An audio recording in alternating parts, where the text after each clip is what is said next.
Gandang araw, Binibini. Ito ang aking ginawang tula.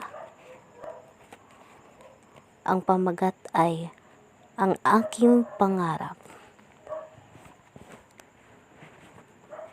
Sa bawat hakdan ng buhay na aking tinatahak, mayroong pangarap na aking pinapangarap.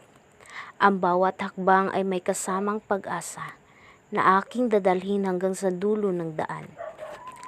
Ang pangarap ko ay isang bituin sa langit, nagniningning at nagbibigay ng liwanag. Sa bawat tala na aking nasasaksihan, nagpapaalala na ang pangarap ay hindi malayo. Nais kong abutin ang mga bituin sa langit, nakapaglakbay sa mga lugar na kahit sa panaginip lang matatanaw. Ang aking puso'y puno ng pangarap at pag-asa, na isang araw ang mga ito'y magkakatotoo. Sa bawat araw na aking tinatamasa, ang pangarap ay patuloy na nagbibigay ng saya.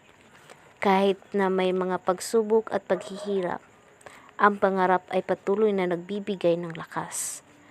Ang bawat hakbang ay isang pagkakataon na tuparin ang ating mga pinapangarap. Pangarap ko'y walang hanggan at kasama kita sa bawat sandali. At yun lamang po, Binibini. Maraming salamat at kayo ay nakikinig sa aking tula.